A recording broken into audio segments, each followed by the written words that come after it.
Hello, everybody, and welcome back to the Triple Jump podcast. It's a video game podcast. My name is Ben. My name is Peter. And my name is Ashton. Girl, look how orange you look. And also look at that new logo as well. Yeah, the logo is definitely more important, but I do have a tan. Yeah, you do. How was your holiday plops? Lovely. I had a lovely time. The weather was insane. Don't know if you guys know, big old heat wave in the south of Europe at the moment. Is Greece is on fire. Yeah. Oh, good. Okay. And Ground temperature in Spain reached 60 degrees at one point, my I believe. God. Yeah. And I was in a place where the weather was 38 degrees at some points. And then I looked at my phone, it says, feels like 42. And I was like, yes, it does feel like 42. It does feel like 42. But I spent a lot of time in the pool and drinking gin and lemonades and having the best time ever. Yeah, it looked good. It was really nice. But I'm upset now because it's going to rain for like 2 weeks straight in the UK. So no one's even going to get to see my tan. It's just going to be just for me. Well, I mean, just anytime you're on screen with the two of us, just the contrast in skin tone is going to be quite noticeable. Should I get my arm out? Oh my God! Ka-chow. Jeez. How is that? Look at the Look at that. It's not. It looks a bit red on camera, but I can tell you No, it's not. it's It's not red. It's just very sunburned. brown. It's just incredibly tanned. Yeah. How upsetting, eh, Peter? Sorry, Some everyone. people pay good money for a colour like that. Yeah. You know, on the beds, on the of beds. The beds is what they call them Yeah. in the In the business. streets. tanning beds. The beds. Well, it's lovely to have you back, Ashton. It is. Thank you for feeling alive. Ready? Yeah. Then Woo-hoo. my next question was, what time did you go to bed this morning? 4:15 a.m. was the last time I looked at my phone when we got back off the plane. As your Ben crunched into his toast. Yes. And then I woke up this morning at 7:30. But before that, I got a cheeky little wake up call at 6 a.m. when I got a big old round of cramp in the bottom of my leg. Oh, no. So I woke up and I was like, Oh, Jesus. So yeah, I'm feeling amazing right now. Yeah, needless to say, you're going to be on top form today. Yeah. Yesterday I was up for 22 hours straight. Oh. Good God. So Ashton is here. Yeah. But also, she's not all No, here. she's not No, actually absolutely here. not. A lot of her is not Just currently her carcass has been propped up in the chair. Yeah, Pretty she's much. shambled into work, but Yeah. she's here, and that's what's important. Yes. What you may not have seen, Ashton, although you definitely have, while you were on holiday, Mm-hmm. is that we've undergone something of a gigantic assets overhaul, including the lovely Rebrand. television behind us now. Rebrand alert. Rebrand alert, you will have seen it. We've got a new logo. It's the same logo, but now it glows. We've And gone it's from blue. orange to blue, really, but Yeah. still a little bit of orange involved. And it looks super smart and super swish. And we'd like to thank Sam Driver of Cultaholic for helping us put all this stuff together. It looks really, really lovely. And we've had lots of wonderful feedback from all of you guys who are enjoying it too. I think it looks great. Yeah, I do. I agree with you. We've got some new Scarlet Fire slates for the We podcast. have, yeah. If you're watching the video version. you Oh, will see yeah. those. Those have been updated too. The music is not going though. The Scarlet Fire, it will always be scarlet. Yeah. And on fire, much Yeah. like Greece. Much like Greece, Much yeah. like Greece. And also there'll be a couple of other changes coming to the... sorry, not changes, alterations. Triple Yeah. Jump is altering. Yeah. That Ashton will detail for you in a second. But first, it's time to talk about our wonderful sponsor.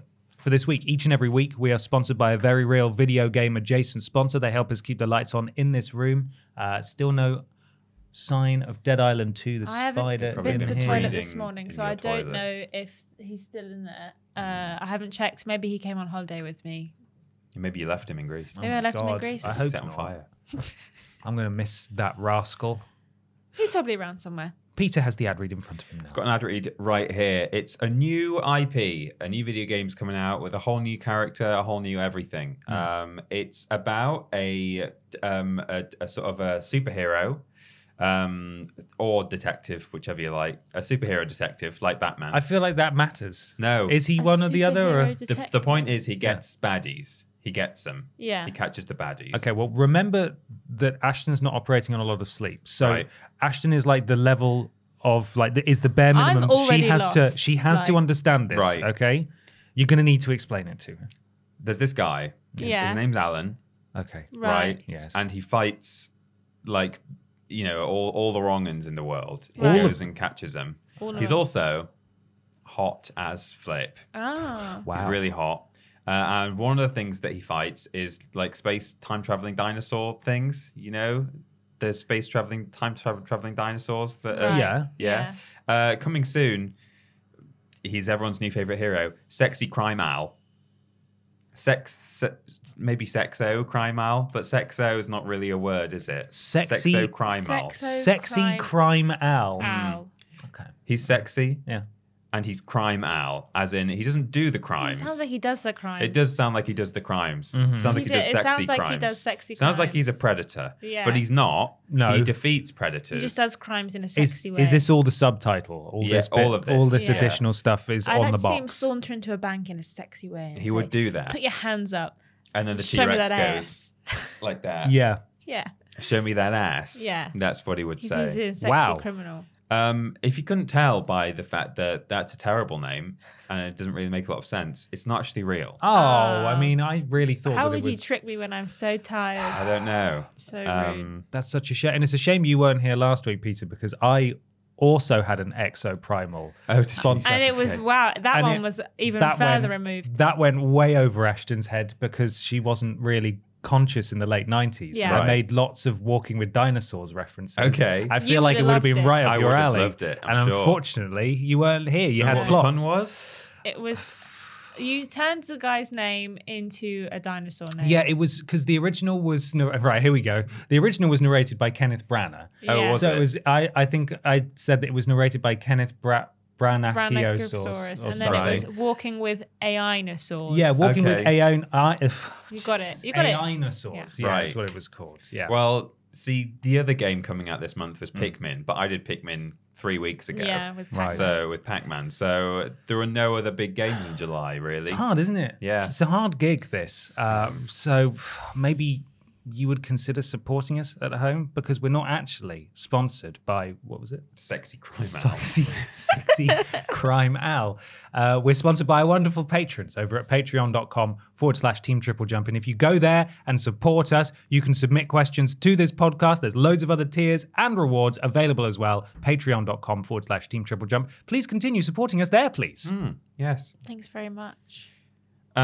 But before we get to question one, everything's changing around here. Altering. Sorry. I'm going to give you some places where you can find us on the internet. You can't skip it anymore. Well, you No, won't you- know well, you- exactly how you much. to can, skip. but you All I'm can't. gonna- don't worry, it's shortened. It's a shortened version. Yeah, we cut don't some worry. bits out. We've truncated it. All I'm going to say is head to triplej.merp, ju.mp. It spells jump. It's our website. And if you go there, you can find links to everything else. It's all handy and it's there. So you can find our YouTube, our Twitch, our Discord, our Cameo as well. So head to triplej.merp. You can also go to our shop, which is triplejumpshop.com, where you can buy sick and cool merch, such as most of this that's being modeled right Yeah, now. you can't buy this. No, you can't buy that anymore. Not anymore. And there might be some more merch coming soon. Well, there will be some more Yeah. merch coming soon. And finally, from me, patreon.com/Team Triple Jump. There are loads of tiers available. Ben just mentioned part of it, but there's all sorts of other rewards as well that you can find if you go to our Patreon. So consider doing that. Ashton? There is. Yeah. Yes. Hello. We have a video out this week. It's the worst games ever, which everyone loves all the time. But guess what? We're changing some things. Yeah. Sorry. Altering Altering. some things.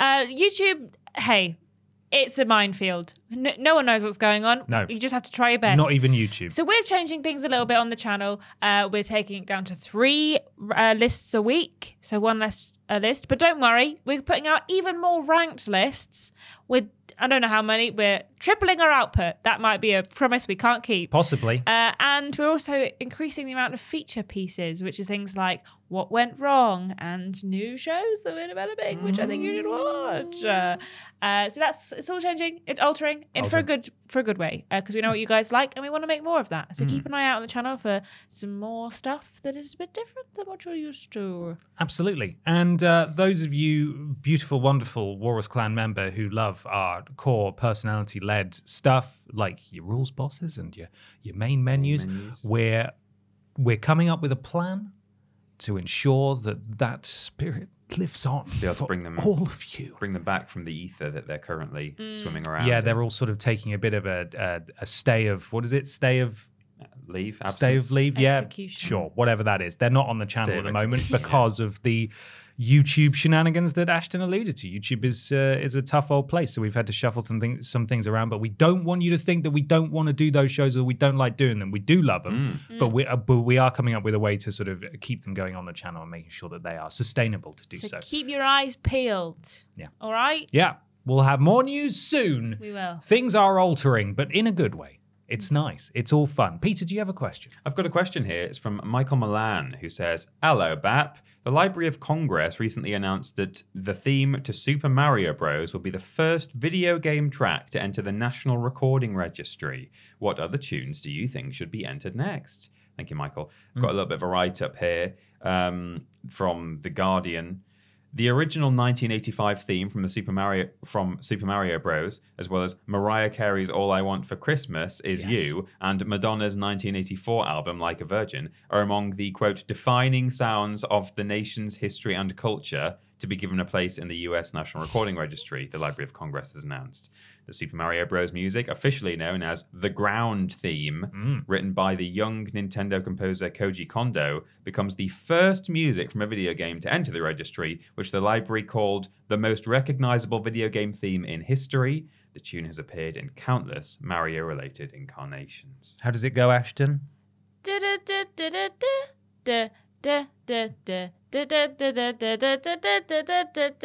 See, she's still with it. Yeah. She added a few extra notes in, but the spirit was there. It was. Got a bit lost in the middle there. Sorry. Yeah. I kind of wasn't sure if I was going to stop, and then I just kept What's going. going to happen? You can Yeah, just sorry. transition into a completely different song. Yeah. Yeah. I think it's nice that there's lots of non-US stuff going into this because the rest of the article was saying things like, I think there's an album from The Police going in there. Yeah. Led Zeppelin's Stairway to Heaven is going Mm-hmm. in there and things. I think that's not. I think that's sensible, because it is. They are snapshots human of history. Yeah, snapshots of popular culture at certain times. Yeah. I think it's good. I think there's two schools of thought to answer this question. Right, yeah, so do I. I think there's whether you go down the iconic songs, like songs that everyone who hears them is like, wow, that's a great song. Or you go for songs that have made an impact culturally, which I think is different than iconic songs.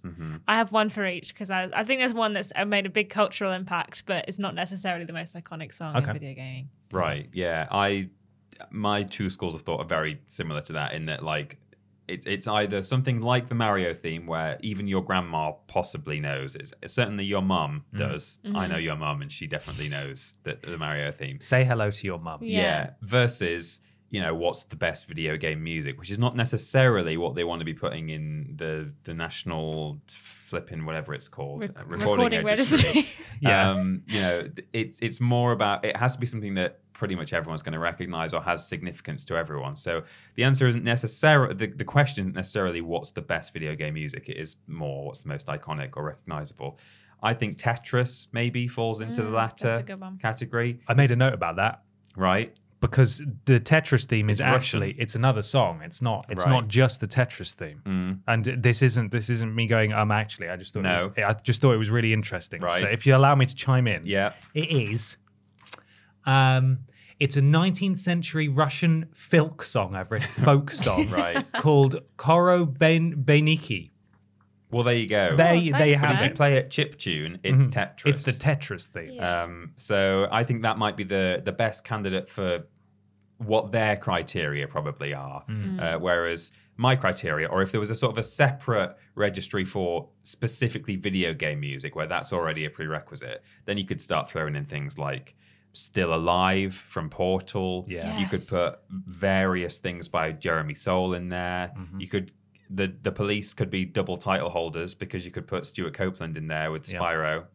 That's more of a personal choice. It's not necessarily the best soundtrack of all time, but so all sorts really is possible if you sort of widen it to, hey, if you're a video game, you're great. You can come in and let's just pick some good ones rather than does your mum know it? Ashton, Every song has to pass the Does your mum know it? Yeah. you're an expert on mums. Yeah. What's your answer? So my first song, which I think is not an iconic song, a cultural shift song. Mums do know it, but not because it's in the game. Okay. I personally think that a cultural shift in video games was "This Girl Is on Fire" from the end of Borderlands 3. Yeah, okay. Mums know it, mums love it. I and hate also that bit. song, what was that about? That was I such think a is strange ending. such a video game historical moment that I just feel like we don't talk about enough. Mhm. In that everyone who played that game and got to that point, there was a universal moment of what is happening. Definitely talked about it on the podcast at the time, but At the me time, and yeah. me and my Yeah, yeah, friend yeah. who played through it in co-op, we just burst out laughing. Yeah, so did we. Like, what? Like something Was like this bit- has what? happened, and a character that you care about is something happens to them, and you're just suddenly affronted by Alicia Keys, and you're like, "What? Why is this happening? What's happening?" Because it was meant to be like this impactful, Yeah, sort of kind of somber Yeah. moment, and then they were like, This "It's time for girl is on power. Yeah. It's girl power time." Yeah, absolutely. It's never been less fitting. Yeah, hasn't it? So I think that awful. just like as a historical moment should definitely go in the National Recording Well, Registry. yeah, if you start doing Enshrine it. stuff that's already, it was already pop music. There are some good you could do, like Mad World, which Yeah. was in that trailer for Halo Halo? War. Gears of Or- War, was it Halo? Which is the Halo one that had the? Yeah, with the figures. Yeah, I think that was toys. Halo. Yeah, I think Mad World was Gears of War. It's one of them. Yeah. Don't know. And then Xbox. the other song I think you should put in there, just because it's a great song, and I think everyone who plays this game would be like, "Oh yeah," whenever they hear it, it gives them the good feels. The Final Fantasy VII main theme. It's pretty great. Also, I think a lot of the Kingdom Hearts music is pretty iconic it in is. terms of people who've played those games recognize them instantaneously. Mm-hmm.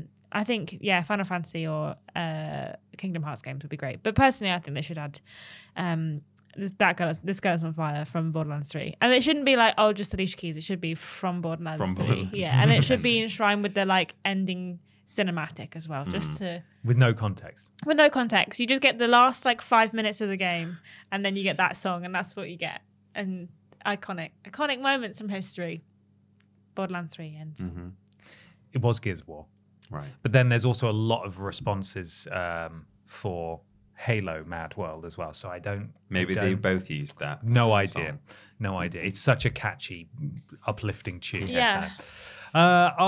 You know what? I just put a load of songs I thought were nice, and some of them I would consider iconic. Some of them I just think are very nice, and I would recommend everyone go and listen. I believe this is on Spotify, maybe in some other places. The greatest video game music, as performed by the London Philharmonic Orchestra. I had that album and I listened to it a lot. And when I was looking up some music to get an answer for this question, that popped up, and I basically just looked at the track list and went, "Oh yeah, yeah, oh yeah, that. Oh, you know agree, what? I That one's agree. actually really good as well."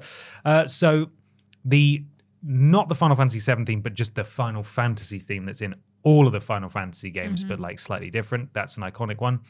Aerith's theme from Final Fantasy VII. It's a very iconic piece of music. Persona 5 Last Surprise. Why is that not in there? That's the best video game music ever made. They'll never see it coming. They'll never see it come. Exactly. The Mass Effect 2 Suicide Mission. Fantastic piece of music that ramps up and basically sounds like a track from Doctor Who at the apex of it. The Elder Scrolls theme. That's a very good one. GTA 4 Soviet Connection. I think that's my favorite GTA theme song. It's Don't really, know it really by good. name, but It's the dun dun dun dun dun dun dun dun dun. Oh, yeah.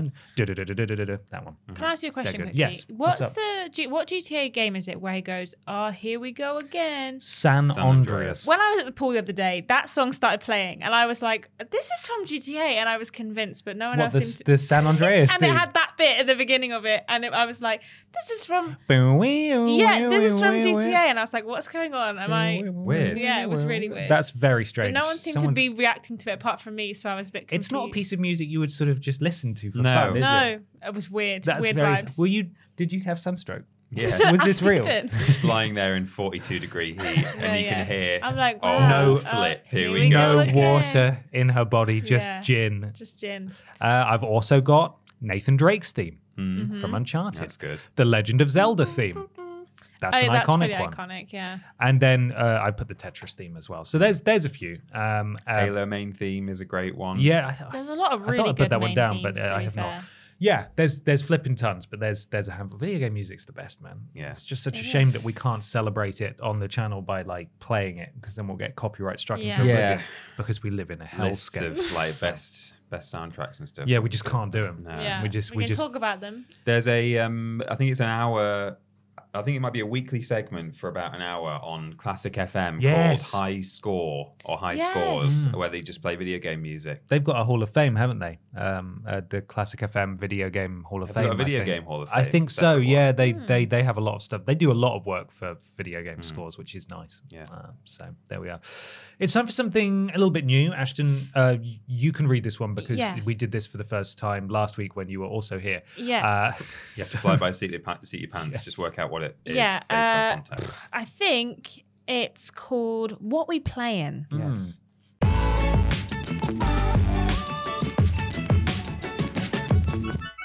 It's what we play in time. Time to talk about the games what we have been playing. Peter Austin, what have you been playing? I played a few things this fortnight because I wasn't here last week. I have probably, first and foremost, let's say, to quote the tweet that I put out, pretty much word for word, against all odds, I have rolled credits on Star Wars Jedi Survivor. I saw your tweet. You did I not was have really a sad good for you. time with that. No, not really. Not technically speaking. I was. I quite liked the story. I think the thing about both of those games is that I do feel like there's a bit of busy work story wise, where particularly early on in Survivor, there were a few levels where you're kind of just trying to get to like over there.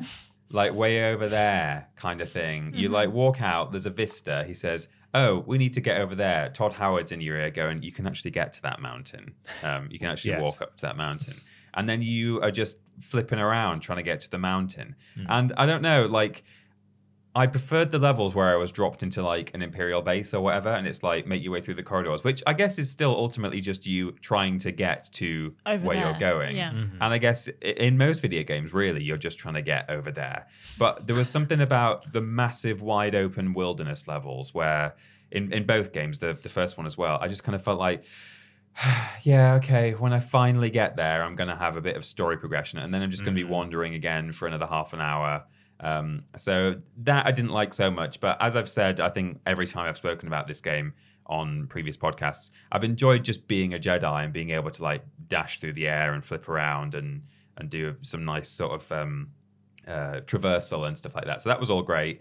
And although I saw part of the twist coming, in so much as who was involved in the twist, I saw that happening.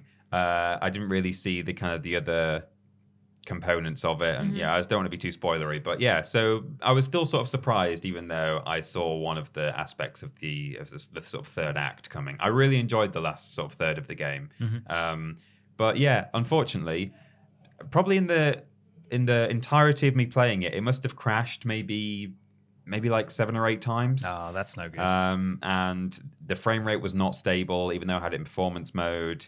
And I had a few other just like little glitches as well here and there. So I didn't have a great time. And it meant that like all I wanted to do was finish the game before it sort of crashed again. Like I just wanted to do as much as I could before it broke down on me, which meant that apart from when the game leads you in there on like 1 or maybe 2 occasions, I never ever set foot in the saloon.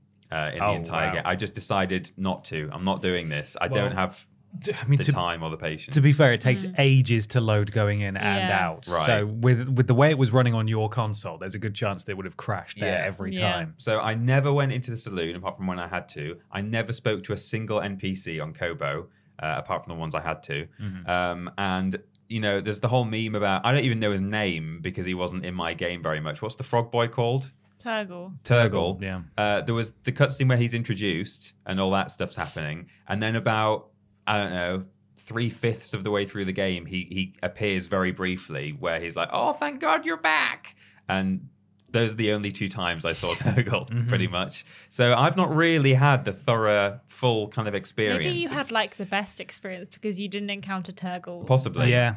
Your nightmares are free. yeah, of maybe, Turgle. maybe. So unfortunately, I just don't, at the moment anyway, have the desire to go and sort of mop up any of the other bits and bobs. So I stopped and smelled the roses as much as I could when I was out doing my adventures. So if I saw chests and things that were like clearly secret paths, I would go off down those and try and collect like the little force balls and stuff like that. But I didn't do any sort of actual side quests. The other thing I've played, since last week when I wasn't here, I've played some more Pete's Gauntlet in my own time, which is the Spyro 1 mod that someone has brought out, where it randomizes all the levels and gives you weird abilities and stuff. That's super fun. And I'm just sort of enjoying playing that in my own time now and then. And then yesterday, weirdly, Kat, our writer, posted a clip of Burnout 3 in Slack because it was just a video she'd found, and she was like making a joke about it. And sitting and watching that, I just thought, man, I love Burnout 3. So last night I hooked up my PS2 and played some Burnout 3. Nice. So nice. Had a good time doing that. So that's what I've been playing. And now I'm looking for a new game to play on my PS5. So maybe Chia. Don't know. We'll see. Good idea. Ashton, what have you been playing? Nothing.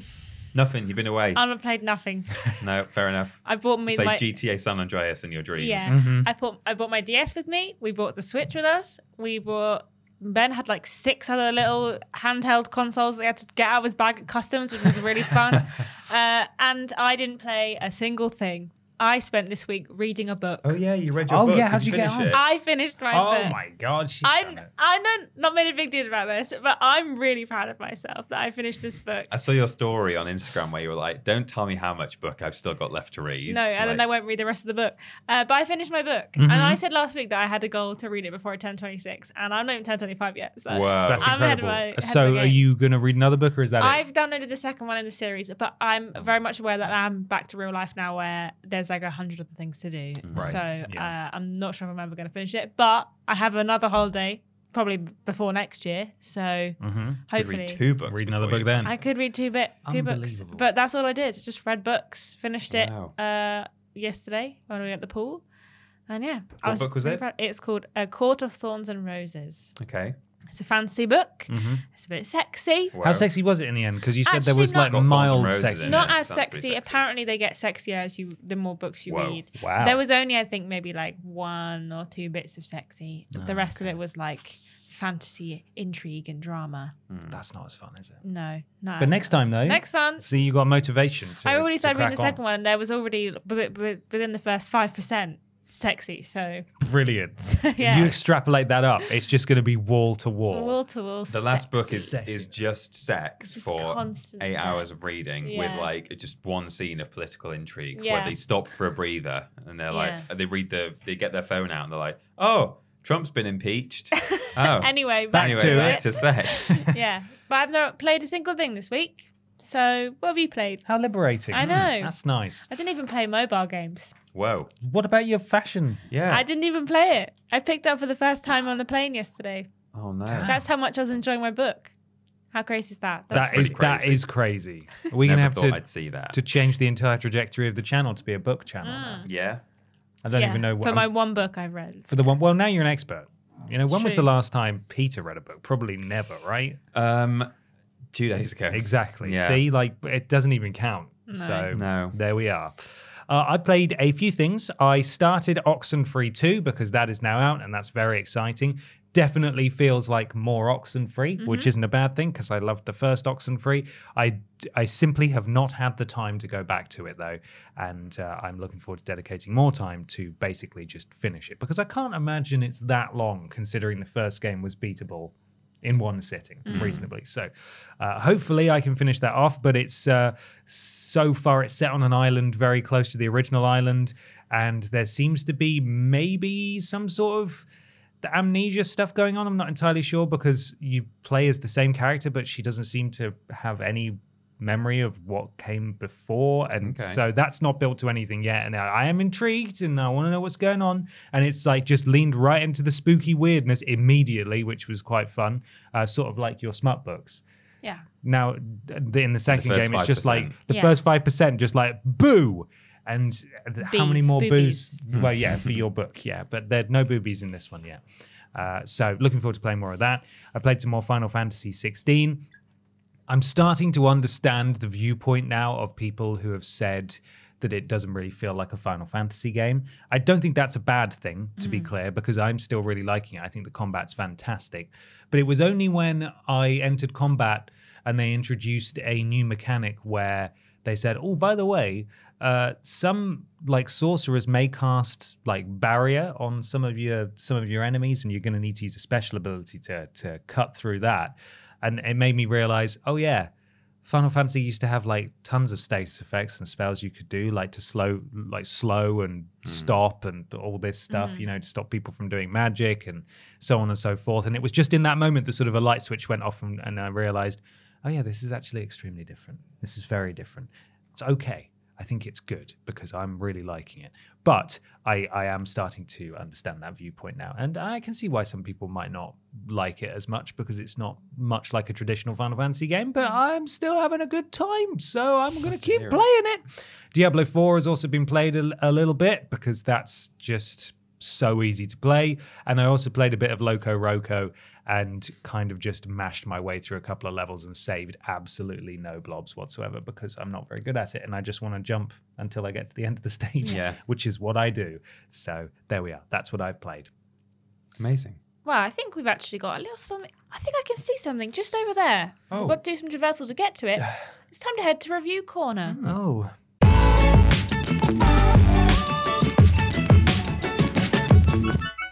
Well, hello everyone. Welcome to Review Corner. It's very lovely and cozy over here, isn't it, James? Hello, Ashton. Yes, it is. But surprisingly filled with dinosaurs. Yeah, Jesus, who let all of these Who let things these in? bad boys yeah, in? it's just a weird portal opened and there's just crap tons of them. Yeah, James, you've been playing a game this week. I have. It's a dinosaur game. Little clue there. Yeah. Which one is it? Love my dinosaur games. It's Exo Primal. Ooh. So yeah, this is available on Game Pass, and I believe. Well, I'll have to double check that, but I believe most other platforms, apart Yes, from I maybe think the so, Switch. yeah. Yeah, it's certainly an interesting thing. It's, hey, do you think that Overwatch could do with a few more dinosaurs? Always. That's what I've always said. I've Yeah, always said that. That's what I reckon. I mean, this is kind of that. I mean, in a way. Maybe a bit harsh, but... Maybe, but I've heard other people say that before the game come out. Like early reviewers were saying it's basically Overwatch, but also with dinosaurs. Yeah, it's a weird one. It's But is it fun? They tried to do a certain sort of unique thing, but yeah, it's okay. Well, is it fun? Is a question. I thought that it can be fun for a little bit of time, but I also think there's a lot of missed opportunities. Is the short takeaway from this? Right. So basically, it is a PvPvE game. One of those popular things where you got like, there's you're playing two teams against hordes of dinosaurs. Basically, you got different classes or exosuits in this case. But unlike a lot of these things, you can swap out at any time, not even between like lives. You just swap out whilst you're in the action. All of them have different abilities and uses, an ultimate power, a few other like, sort of smaller abilities and whatnot. Yeah, your typical like class-based. Yeah, and they're all sort situation. and they're like split up into sort of damage dealing, tank, and healer classes. And I think there's about like 3, 6, 8, and then one extra that's like you got to pay for. Right. In each one. So yeah, the Overwatch comparisons are kind of like forgiven there because it's very, very similar there. Basically, there's only one game mode, but the whole point is like so it's split into two phases. It's kind of a weird setup, really. But the first phase is like you follow a set path with your team. I think it's like up to 5 on a team. You kill some dinos, and there are a lot of dinos. We'll get into that, and it's quite impressive in some respects. Or you defend a spot by killing all the dinos. Basically, that's your first phase. You got to kill a lot of dinos, and you got to do it faster than the other team. And then in the second round, whoever gets, ahead first gets a little bit of a bonus. And the second round is similar to, I think, an Overwatch game mode or Team Fortress 2. You've got to like stick near an objective and sort of push it forward. Right. Okay. Essentially. And then, a few sort of obstacles, again, dinosaur related obstacles pop up. And then the PvP aspect, seems to only happen at the end of the second round Right. or towards the second half of that. And yeah, first person to the end wins. It's it's a weird setup.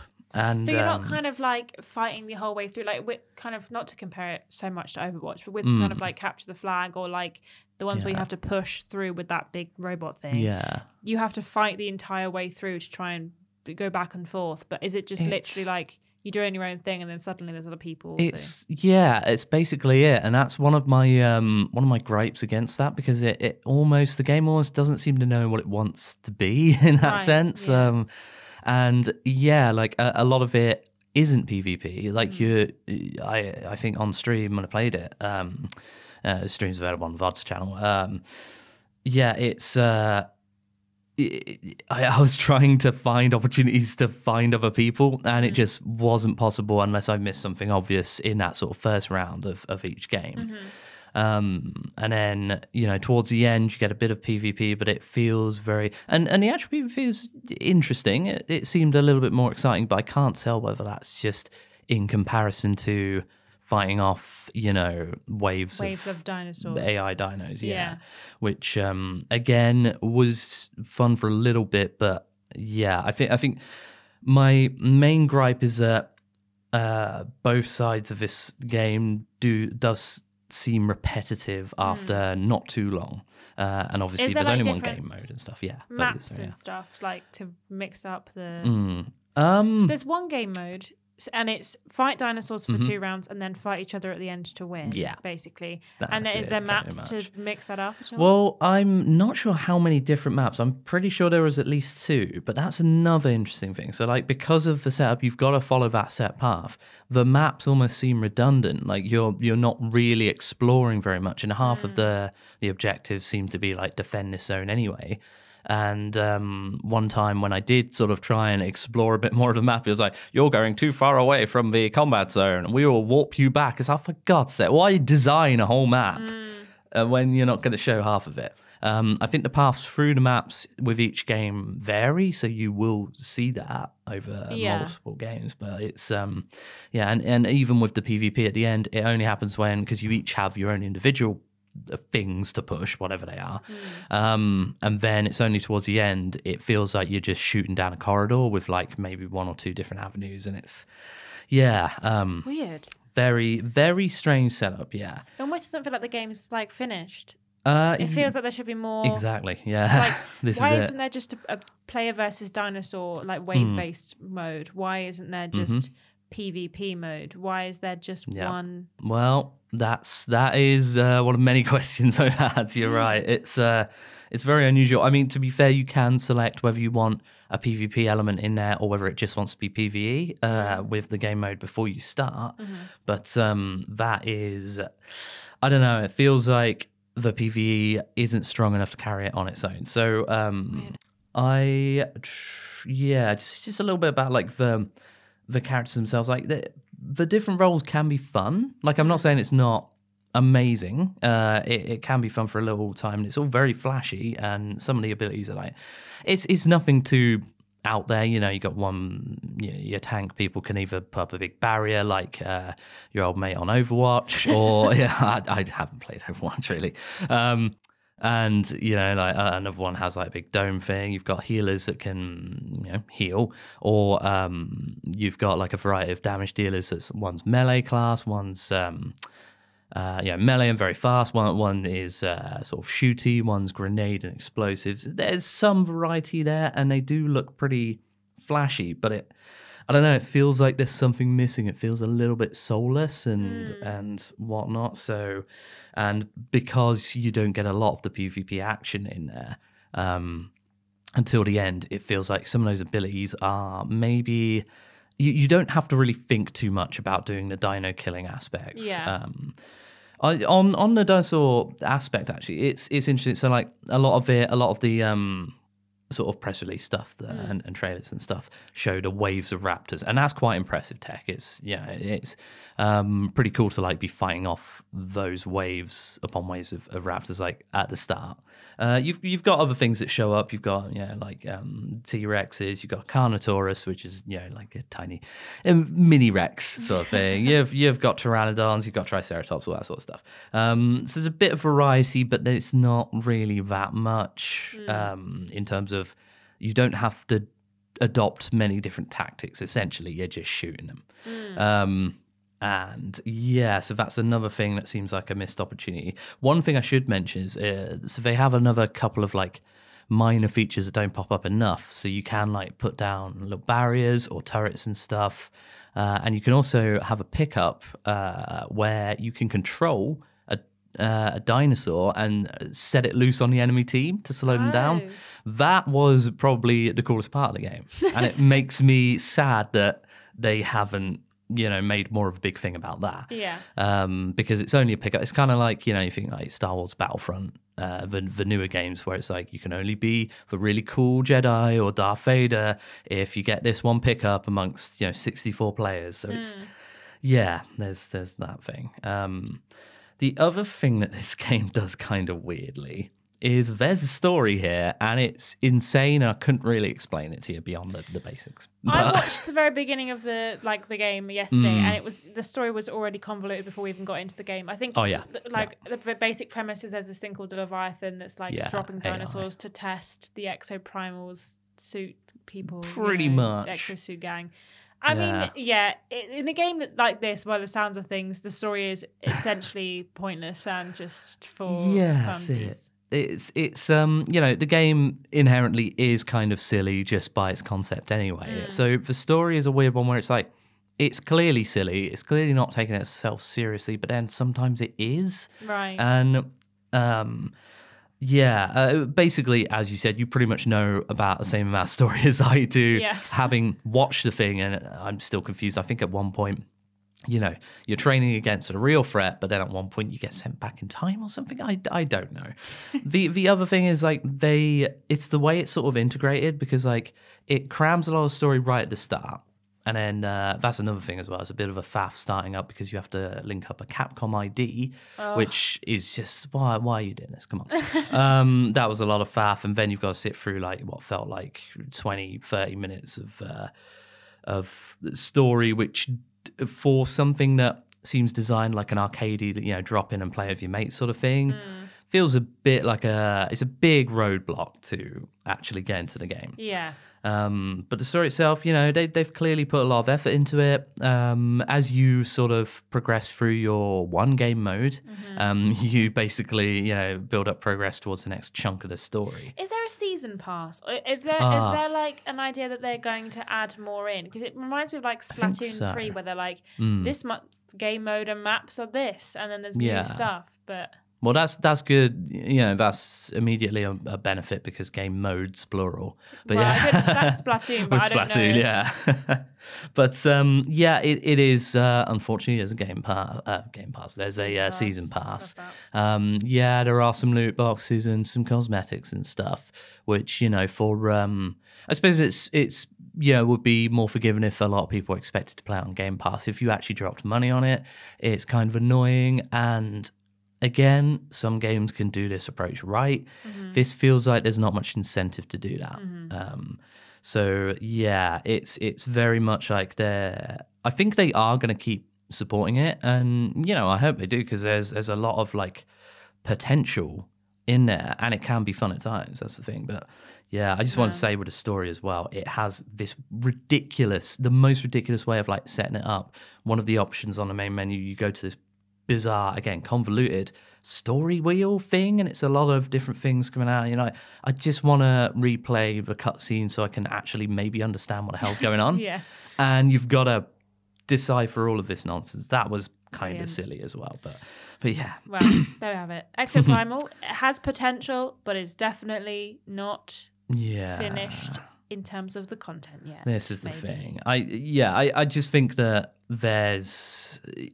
if they are going to improve it, it'll be interesting. It could be interesting at least, but it feels like they should have either focus on the PvE, make that more varied, or tighten up that balance between that and the PvP. Yeah. Different game modes.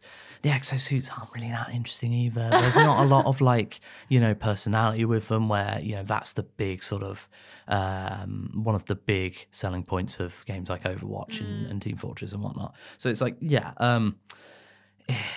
it's on Game Pass, so it is worth a try if you're looking for something, maybe a little bit mindless, and it is fun. It'll probably be quite fun to, play with a group of friends, But overall, don't expect too much. Maybe keep an eye on it for the future.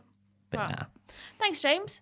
Thank you very much. Let's head back over to the regular podcast, shall we? Oh, gotta go. Bye. And now it's time for question 2, which comes from Dan Clapper. Hey Bap, what are your thoughts on the replacement of Xbox Live Gold with Game Pass Core this week? Is it all too confusing? Should we just not have to pay a subscription for multiplayer access anymore? Well, Dan, I've got a little write-up here. Thank you so much for asking the question. This is from Eurogamer. The link will be in the dump. Microsoft has officially killed off its long-running Xbox games with Gold offering and lifted the lid on its replacement, Xbox Game Pass Core.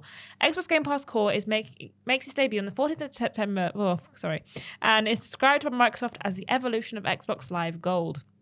For the same price of £7, $10 a month, or £40, $60 a year, Game Pass Core includes online gaming and a select collection of over 25 games to play with friends around the world.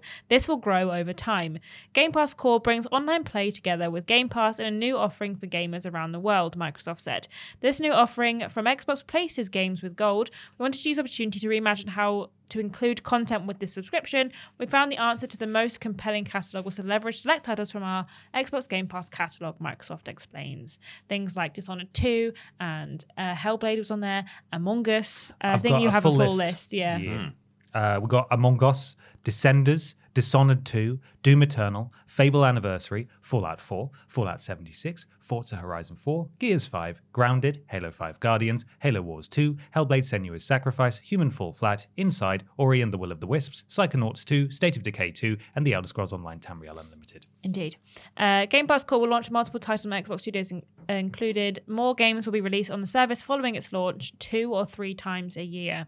Anyone who's already a member of Xbox Live Gold will automatically become a Game Pass Core member on the 14th of September with no change in pricing. The games with Gold will close on the 1st of September. Users will be able to access any Xbox One games redeemed through service providing with the Game Pass membership. That I just did not say any words then. That's fine. You can still play games that you've already got. I can't read anymore. That's fine. I think you did a very good job. You got it, right? You got it. You did a great job, We actually. figured it Well out. done. Well done. I don't know. I've seen a few people say online that oh, this is a bit confusing, isn't it? And there's so much to go at now, and it's like PlayStation. There's just so many tiers, and I don't know what's going on. I don't think it's necessarily that confusing. I think it's it would be nice for both Sony and Microsoft to just offer hey, here is a thing you can sign up to that is just you now have access to online play. You don't have to we'll remove the whatever value we place on this list of games that you can play that comes bundled with it. It's a bit like how I feel about Amazon Prime. I don't want to have to. Can I pay less, please, and just get free shipping on stuff? Mm-hmm. I don't want to be paying for video and. You don't want to watch The Boys? I don't want to watch You The don't want to Boys. watch The Lord of the Rings? There's so many Hallmark movies on there. So many. How about Supernatural? That's crap, and yeah. I'm slowly watching all of it. It has got a Twitch sub though, which you can spend on us. You can. Amazon something, I don't know. But yeah, I think that it would be nice if every if Sony and Microsoft just said hey, you can just pay a really low fee per year, preferably nothing. It would be nice if you could just play online for free, but whatever. I guess they have to look after their servers and stuff, make money, business. But yeah, that would be a nice option. But the fact that they've said, hey, here's a thing where you can have online access and there's a bunch of games thrown in that you can play if you want to, I'm okay with it. And I don't know if you two are feeling that this is a kind of a confusing move or a bad move, but I have seen a few people online saying what's going on? And I don't really agree. Dun, dun, dun, dun, dun, dun, right? Indeed, Axel yeah. F. Yeah. It was the Crazy Frog. I follow him on You Twitter. got him. I don't think it's that confusing. However, I do think it is unnecessary and weird. I think that it's the same thing with PlayStation Plus in that it's like, yeah, cool, you can play online, but also here's just some games that if you want them, if you fancy them. And I do feel like, I don't know if we're in a time where we need to be paying for online gaming, abilities. I think that it's just unnecessary. Most games nowadays come with like inbuilt sign up to our specific version of online game mode. Like, Overwatch has their own like login. What's it called? I don't know. I can't remember. There's a name for it.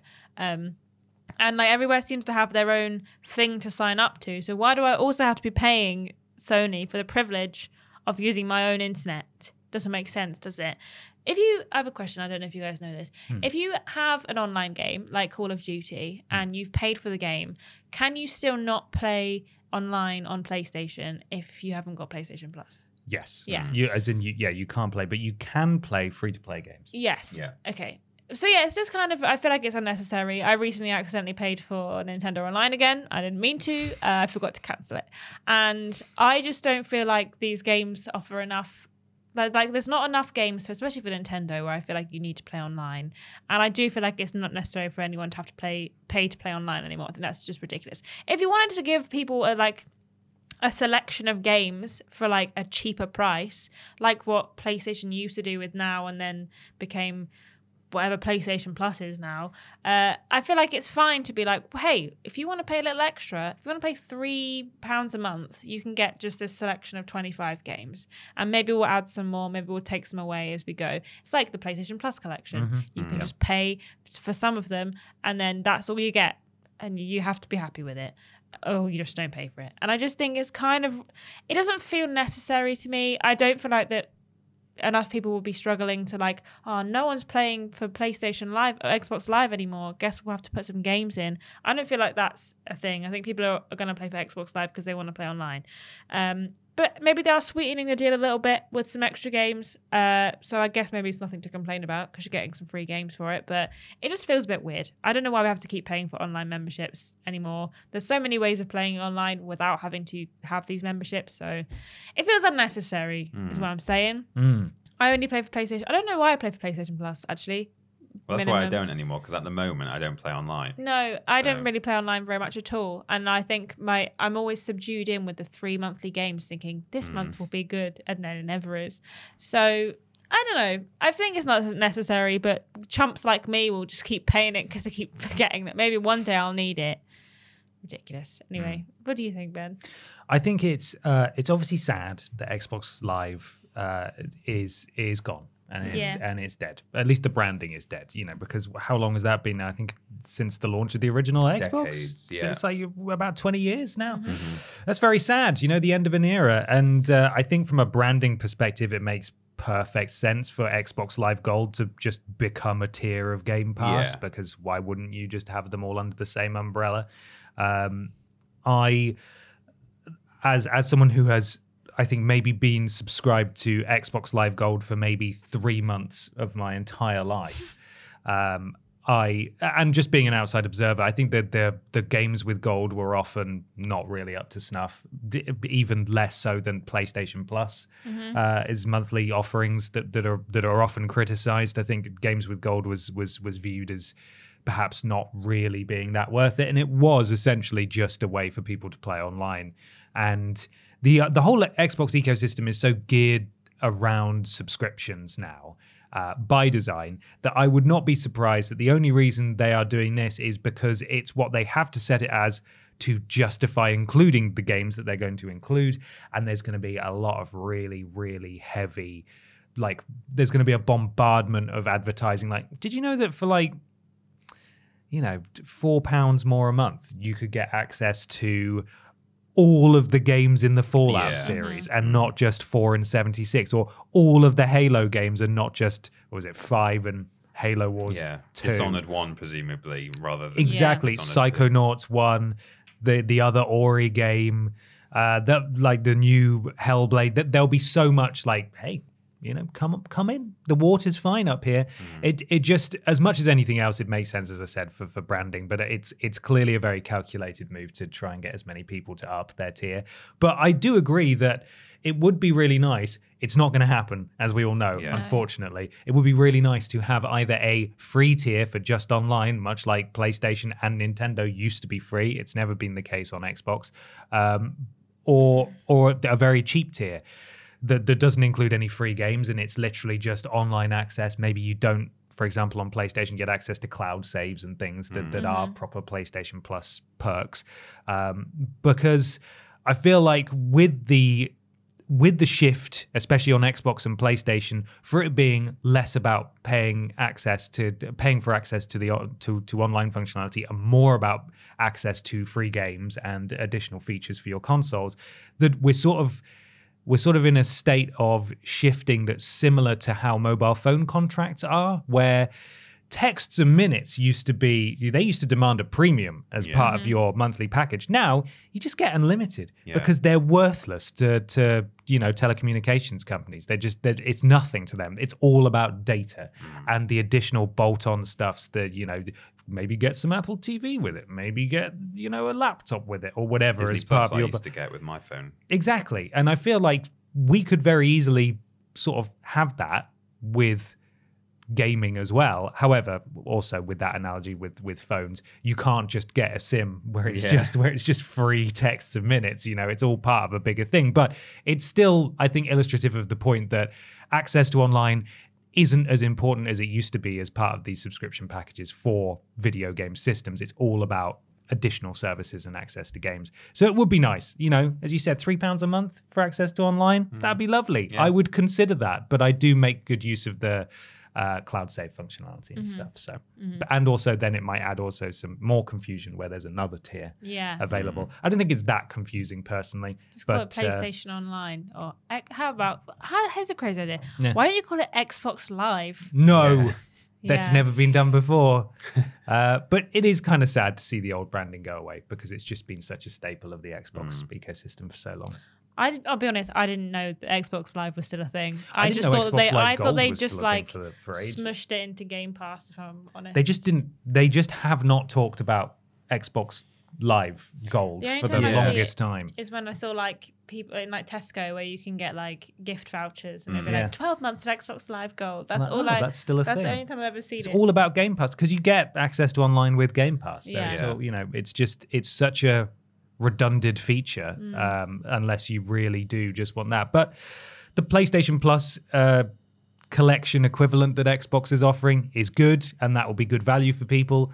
Depends how often they switch it out, but given the caliber of games that were in games with gold every month previously, I'd say that this is a really good selection. And if they update it, then there's a good chance that some people will never need to move on from that tier. So, yeah, that's true. There we are. Well, time for something a bit strange, a bit unusual, a bit peculiar. Yes. Do you want to come up with a name for it, perhaps? Odd? Odd? I think it'd be better if it sounded like weird news. Oh.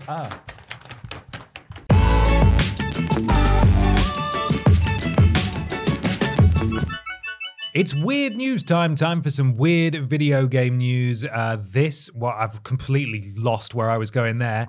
If you want, I'm back on track. Here we go.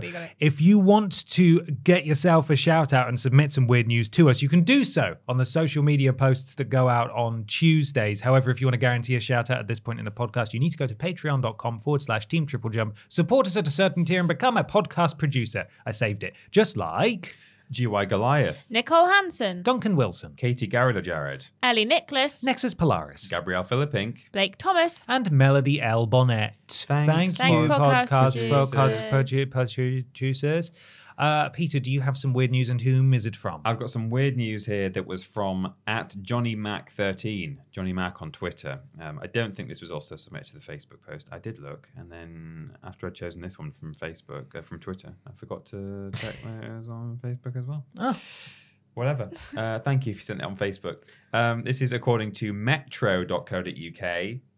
Game Central is the author. Wow, that's the person's name.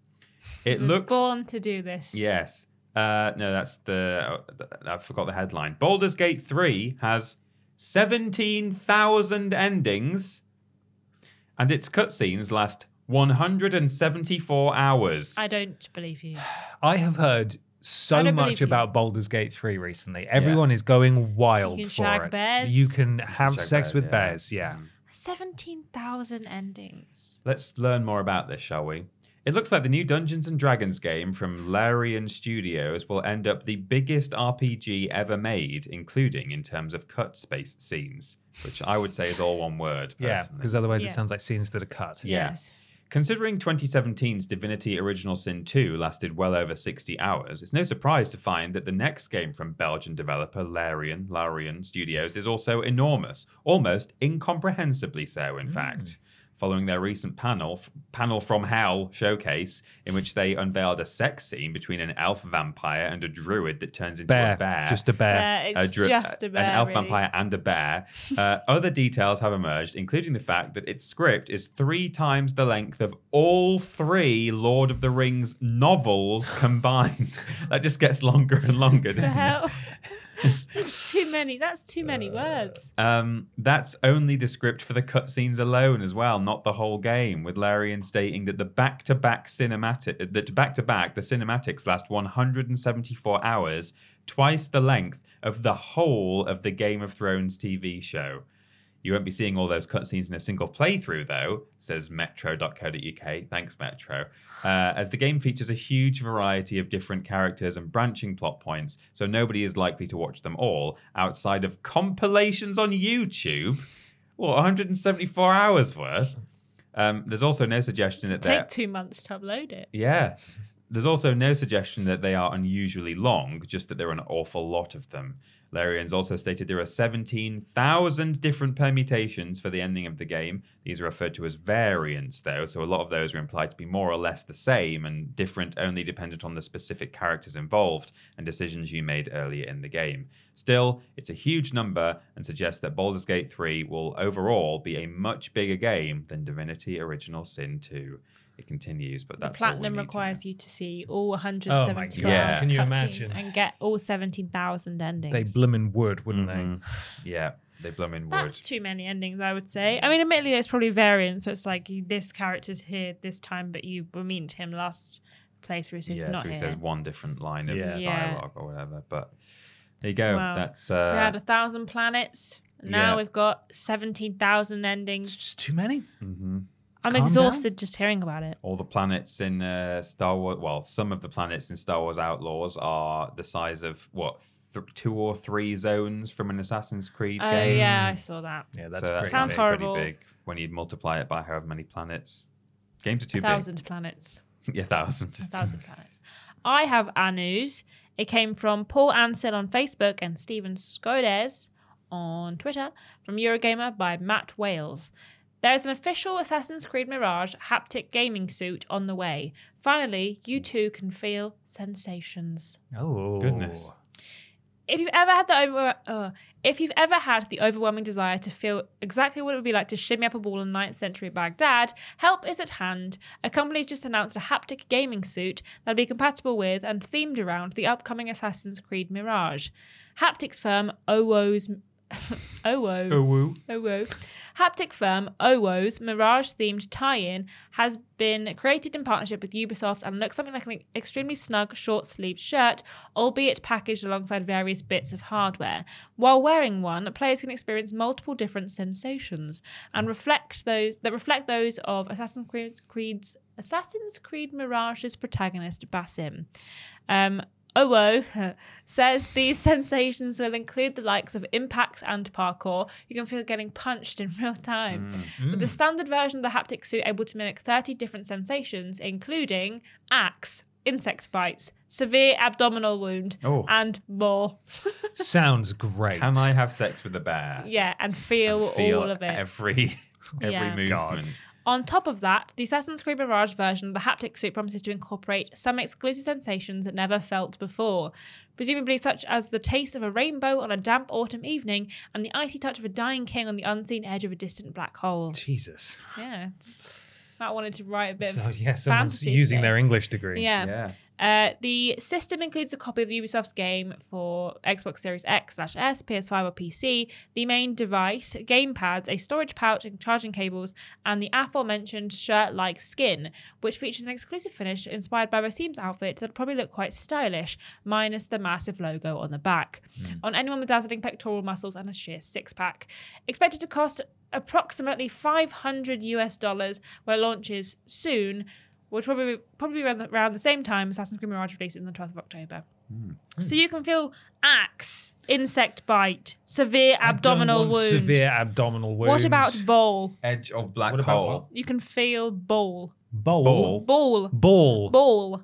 Feel ball. One of the sensations is just ball. Okay. That doesn't make any sense. I can feel that in real life. Why do I need a 30 suit? never before felt sensations. Goodness. Including ball. Ball.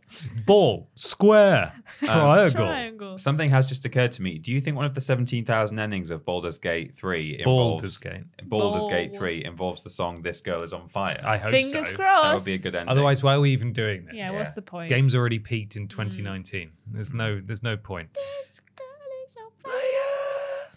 I have some weird news from Ariel_Kent and Baffled Spectator, and thank you to everybody else who sent this as well. This is from Dextero, written by Cassidy Stevenson. And Cassidy has written a headline that says, FBI used Nintendo Switch to find missing child 2,000 miles away.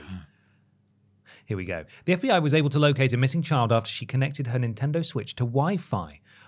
This is trigger warning, this is upsetting, because of abduction and stuff. On August the 3rd, 2022, 28-year-old Ethan Roberts allegedly took a 15-year-old girl, who remains anonymous, from her Virginia home. Now she has been thankfully found 2,000 miles away in Arizona. Excuse me. According to reports, the child met Roberts on the internet and he traveled to Virginia to visit. However, he allegedly forced her into... there's some horrible stuff. Okay. Luckily, the FBI was able to locate the abducted child based on her Nintendo Switch activity. As first reported by ABC 15 Arizona, federal court records show Roberts allowed the girl to bring her Nintendo Switch.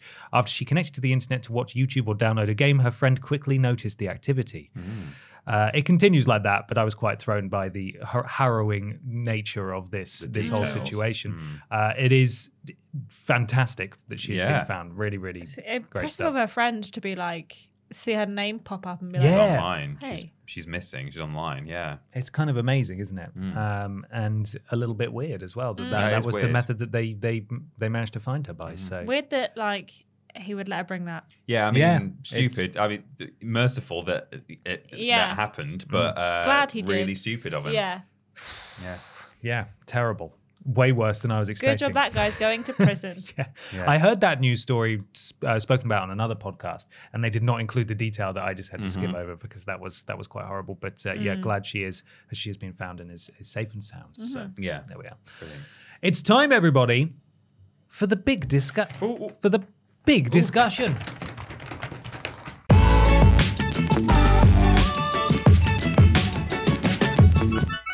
It's big discussion time for the big video game discussion. This week it comes courtesy of Ed Hoyk. Have you ever worked out how to pronounce Ed's last name? Because I I feel like just say I've asked Hoyk. him on streams before, and he's probably corrected me. But I think you're right. Hoyk. Hoik. Yeah. Thing is, we ask for clarification on names, and then because we have to do it that often, and there are that many of you, I forget. Yeah, and me so too. there'll be people in my chat where I'm like, oh no, I know I've asked them before how you say their name. Katie Garrett/Jared's probably told us more than once. Oh, absolutely. Yeah, absolutely. Ed Hoyk. You Hoyk. have to say it like that. Yeah. There's someone who pops into my streams, may well be yours as well, called Chip Thompson, and every time I see him, I call him Chris because I just read Chip as I Chris. think I've also Like, done it's that. Chris Thompson. No, it's Yeah. not. I just happens Chip. to know someone called Chris Thompson. His name is Chip. Right. Sorry, Chris. So here we are. This is the question from Ed Hoyk. Hiya, BAP. The National Centre for Gaming Disorders was created in 2020 and expected to see 30 clients a year. They've had more than 850 so far. The accounts reported in The Guardian are harrowing. What experiences has the team had with addictive behaviour while gaming, and what solutions do you see with this problem? Thank you, Ed. Thank you, I've Ed. got a fair amount of context now, so Yes. strap in because I want to do this justice. This is according to The Guardian and Rob Davies. More than 850 people have been referred to a clinic for video gaming addicts, as experts warn the UK is not doing enough to tackle gambling-style features in games on mobile phones and consoles. The National Centre for Gaming Disorders, NCGD, which had its first patient in 2020, was originally given NHS funding based on seeing just 50 people a year, but the specialist London clinic has been treating 30 people a month since the end of March this year, more than 7 times anticipated demand, taking the total to 855. About a third of gamers receiving treatment said they spent money on loot boxes, gambling-style features that offer randomized rewards such as weapons or outfits for characters that cannot be re-exchanged for cash legitimately. Experts say these features, which have proved highly lucrative for video game firms, are normalizing gambling behaviors in young people by offering the rush of rewards that can entrench addiction. Certain games are particularly likely to be cited by addicts, according to analysis of treatment sessions. During 2021 and 2022, almost 12% of patients who played video games compulsively referred to playing Fortnite, with 10% citing Minecraft, 8% mentioning Call of Duty, and 4.7% using gaming platform Roblox. The clinic offers help to gamers, more than half of whom are children, as well as family members such as parents. Of the 855 referrals, 408 were gamers, of whom 227 were under 18. Patients reported the total breakdown of family relationships, violence, and refusal by children to go to school.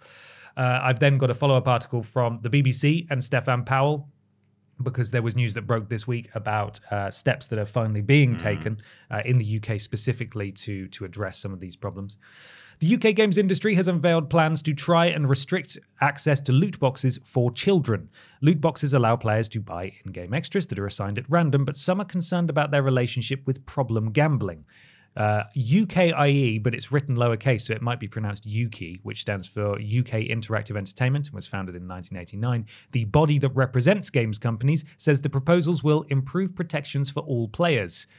They argue the 11 new guidelines underline the industry's commitment to safe and responsible play.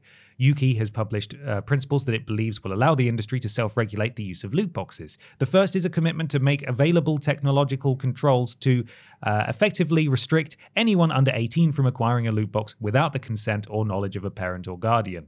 Many of these controls are already available on games platforms, but aren't as widely used as they could be. The new principles set out best practice for their use in an effort to increase take-up. The second is to drive awareness of those controls with a public information campaign. An expert panel will be set up to share the best practices on age assurance issues. Last July, then Culture Secretary Nadine Dorries said that Hate her. because the evidence about loot boxes was still emerging, direct government intervention may risk unintended consequences. The games industry should come up with measures itself before any new laws are introduced, she said. Yuki says games companies will disclose the presence of loot boxes before someone chooses to buy a title, and games will have to show clear probabilities before the purchase of a loot box. The plans include rules on how loot boxes should be presented and a commitment to more lenient refund policies. There is also a proposal to tackle the black market that surrounds these purchases and do more research about their impact and use. Progress will be reviewed in 12 months. So... Wouldn't want the government to do anything, would we? Well, that's the thing. On the one hand, I think that the Netherlands and I think Belgium have just banned loot boxes. Yeah. And personally, I think that's great. I don't think there's personally any issue with buying cosmetics, but there's something about the nature of paid-for loot boxes that just seems inherently predatory, even to adults. At the very least, children should be protected, and that currently there's just not enough to protect them, and that obviously needs addressing. Well, that's Yeah. the thing with the Guardian article. It had a case there about a guy, in his 20s or 30s, don't know if it said how old he was, but he had a son on the way and a partner, and they were about to buy a house. Oh yeah, that was the BBC article about BBC loot article, was boxes, it? Yeah, and he got into a really difficult situation where he was taking out payday loans and credit cards and stuff, and he just got into dire straits. And yeah, it is good that more kind of parental control and parental awareness, kind of mechanics, will be implemented, and even having things like the probabilities laid out. Those are all great things, but some of them only go so far as to help parents stop their children getting addicted to things like loot boxes. But if you're for example, that guy from the article, you would very easily be able to. You're not going to be affected or helped necessarily by parental controls. So there's a more kind of insidious underlying issue with loot boxes that it goes beyond just children who are getting addicted to it. So I don't know. I saw an argument somewhere where someone had said, someone in defense of loot boxes, I think it was like a developer or something, was saying, oh well, we're more likely to compare them to like Kinder Surprise or surprise mechanics stickers. is what EA called it. I think. Yeah. Or like sticker collections or like Pokemon cards where you don't know, it's like a blind bag or something. And I can see how that comparison might be made, but if anything, that just tells me that like, well, yeah, maybe they shouldn't be, or maybe there should be some like kind of control or awareness around those things as well, rather than that makes it okay for loot boxes to exist. But I also think it's more of a like that's more obvious because it's a physical thing. Yeah, like you can see how many you've bought in front of your face. Like if you buy 500 Pokemon cards, you have to look at 500 Pokemon cards and think, did I need 500 Pokemon cards? Yeah. Whereas if you've just bought like a whole load of loot boxes, you've got a credit card assigned to your account. Yeah, there's no like physical kind of indication of like how many you've bought. I agree, there's a difference, but even if there wasn't, I would say, well, that just tells me that maybe we need to look again at like some of the things that kids can buy in the corner shop, rather than like, oh well, I guess you're right, loot boxes are fine. So. I don't know. Also, interestingly, the National Centre for Gaming Disorders, it's not just about addiction with financial consequences. It's about kids, for example, who don't want to go to school because they want to stay at home and play Fortnite or whatever. So there are all kinds of issues relating to video game disorders that are seemingly on the rise based on this statistic that they expected about 30 clients a year, or at least they funded 30 clients a year. So, I don't know. It's a worrying trend. And I think there needs to be more awareness about it. And I think the government need to probably be more aware and care more about it. It just seems to me like it's something that's a bit too far removed from their kind of world at home. Yeah. I mean, a lot of things are, to be honest, yes. in the kind of in Parliament. But I kind of feel like it's easier to go to Parliament and say, hey, can we do something about drug addiction or just gambling addiction in the sense of like going to a casino? Because it's something that they might either have personal experience of, or at least, perhaps they know someone or they understand it. And it's very much you see it on TV, in dramas or whatever. But gaming addiction is less kind of mainstream in that sense. You don't see it represented. So that's part of the issue, I think.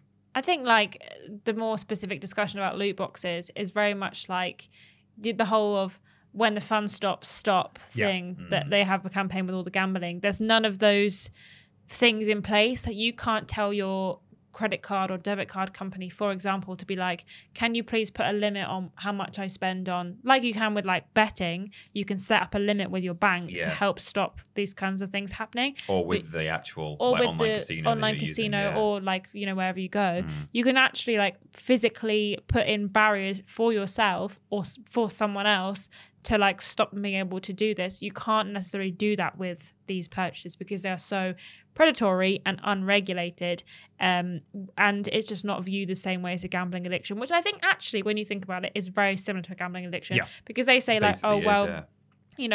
it's not really money that you're not trying to win money. You don't win anything from this, but that's not really what it is. It's about winning progress in a game that you're isn't it, exactly really?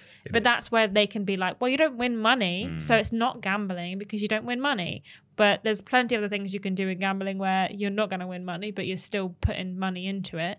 And I think the thing about gaming disorders and addiction to gaming is that needs to be more of a general awareness of like what that can present like, especially as well as in adults and kids, like how this can affect people's lives, because you don't really see that much about it. You see like, oh, drinking problems, they can make you sick, they can push you away from your family, they're a horrible thing to do to your body. Same with gambling addictions, so they'll put you in loads and loads of debt, and you'll all these issues. But I think as soon as something like this starts affecting your relationship with your family, your relationship with yourself, how much you take care of yourself, that's when it's like immediately a problem.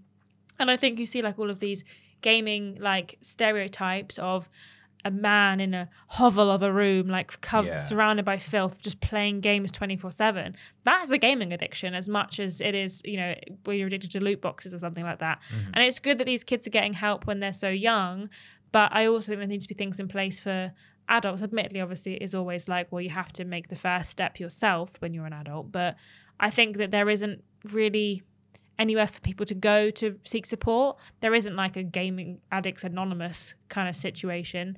Well, there might be, but they're definitely not as prevalent as other AA stuff is. So I think there's kind of all different reasons, but just with general awareness needs to be added into the public sphere of, if it's affecting your relationships and it's affecting your life, then it's a problem. Like, well, and also you mentioned that image of like the gaming addict where they're in like a basement surrounded by Cheetos or whatever.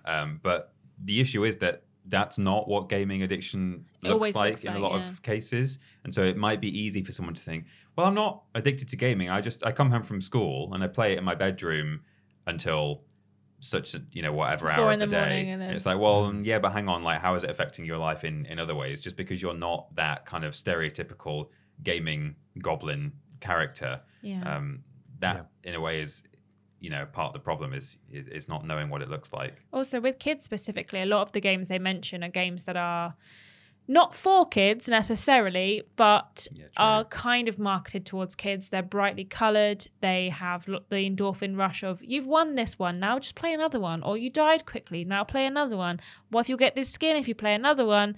Things like Fortnite specifically are really, really catered towards kids. And you see kids that are as young as like 9 playing Fortnite and not younger, because you can play it on your phone, on your iPad, or you've got an Xbox, you can play it on there. Like, you're so like surrounded by Fortnite when you're so young that I think that's kind of also the problem, is that these games are marketed for kids and kids don't know that it's a problem until it becomes a natural problem. Yeah, you know, absolutely. There are people out there with addictive personalities, and some of those people fall victim to those personalities, those specific traits, especially when they are consuming a medium that is specifically designed to have a loop that keeps them engaged and incentivizes spending money and staying put. And I'm talking specifically about adults now, because you're right, Ashton, there should be gamble-aware stuff with loot boxes. I truly believe that, because, and that isn't me saying it because I think loot boxes are the worst thing, because I do think loot boxes are the worst thing. I don't think they add any value to a game whatsoever. And if you must have loot boxes in a game, have them be purchased with in-game currency that you earn from playing. Don't have them be purchasable with real money. And or just let you be able to just see, don't let them be random. Just say like, oh, in the in-game store, I want that skin, or I want that weapon. I'm going to use this much in-game currency. Or if you really want loot boxes, limit how many you can do a day. You can do 10 loot boxes a day. That's it. But just some kind of steps could definitely be taken. The articles, all the articles referring to this and covering this repeatedly talk about the numerous warnings that addiction experts in the UK have been shouting about for years now, about how they are literally gambling. That's what they are. They're designed to be as shiny.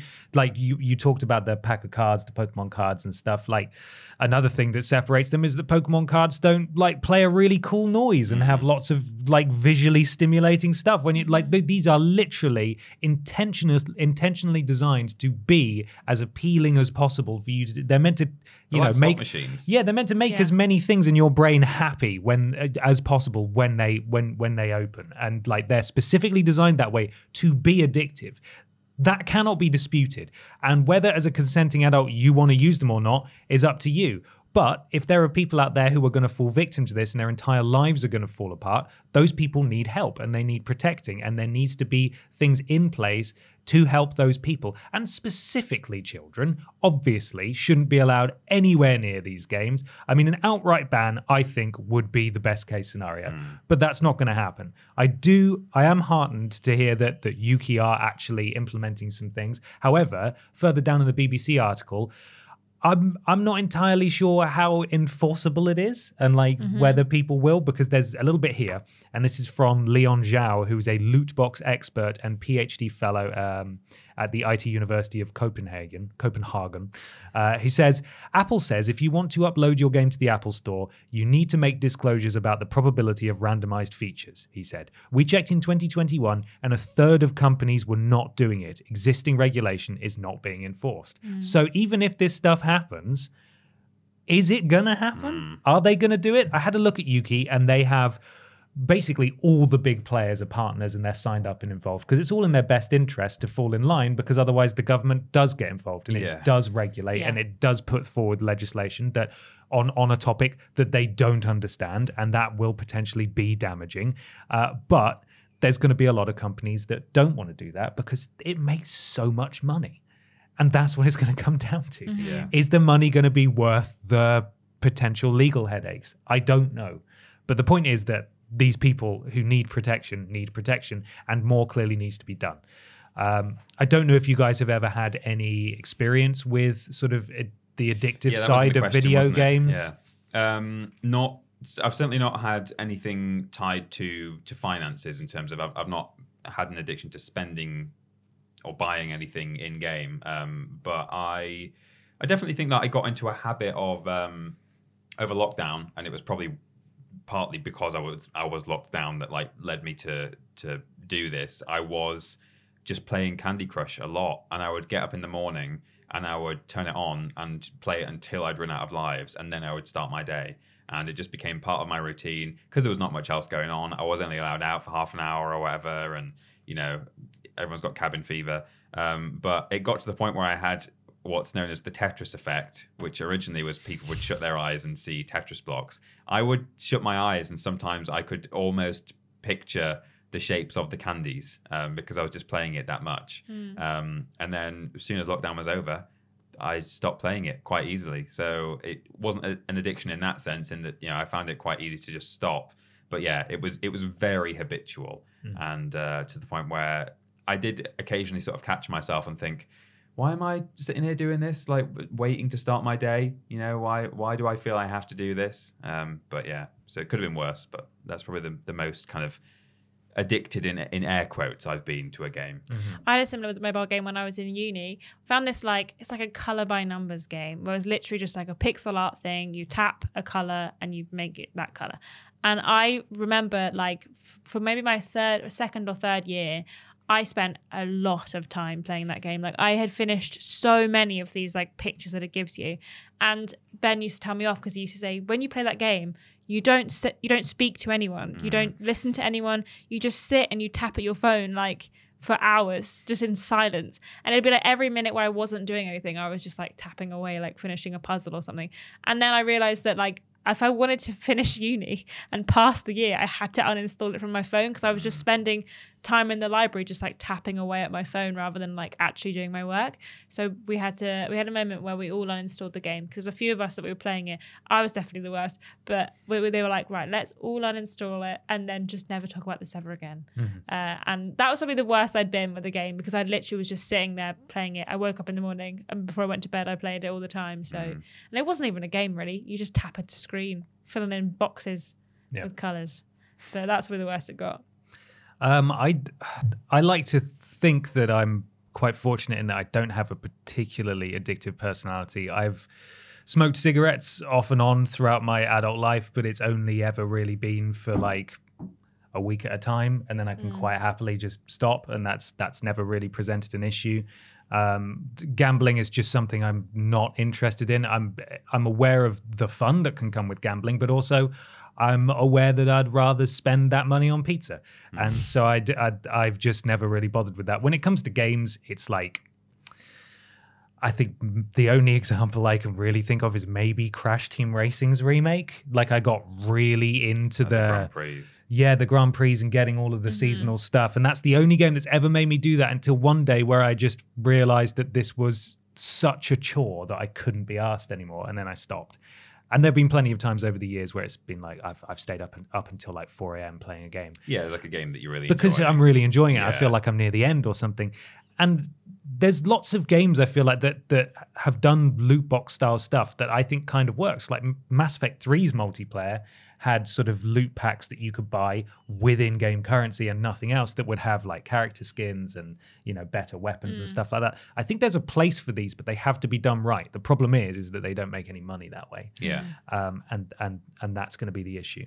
But if this sounds like anything we've spoken about is something that you're experiencing or something that you think may be affecting you in any way, please speak to your GP or your local medical professional, and they can hopefully refer you to get the help that you need, even if there's not a specialist gaming center.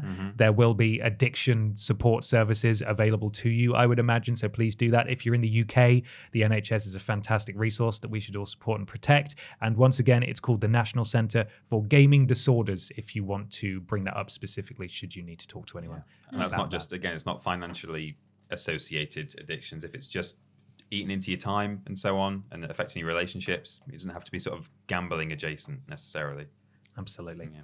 Well, there we are. Thank you so much for listening / watching, everybody. Hopefully, I'm sure you are all having a very civil conversation down in the comments below.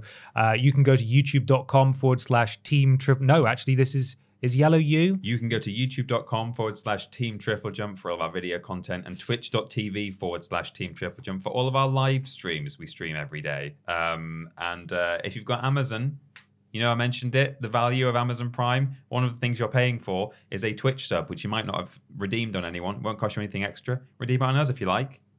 Please. Go on. Twitter, Facebook, TikTok, all there. We're Team Triple Jump on all of them, so come check them out. And also check out our Patreon, patreon.com/Team Triple Jump, for all kinds of things on there, and maybe something new very soon. Perhaps. The website where you can find everything, all the places we are, is triplej.mup. And why not leave a 5-star review on your platform of choice? It helps. Something to do with Al Gore's rhythm. See, we've got a slightly different running order this week for the first time. Did so you like it? Still working out a little bit more streamlined. Peter's going to tell you about this week's sponsor one more time before we go away. Alan, he gets those criminals and he's so hot. That's right. Sexy Crimal. Sexo Crimal. There it is. Get it? Do you? Good. Do you Do you get it? Did you get it earlier? Dinosaurs. Did you get it? See. Bye, everybody. Bye. Bye.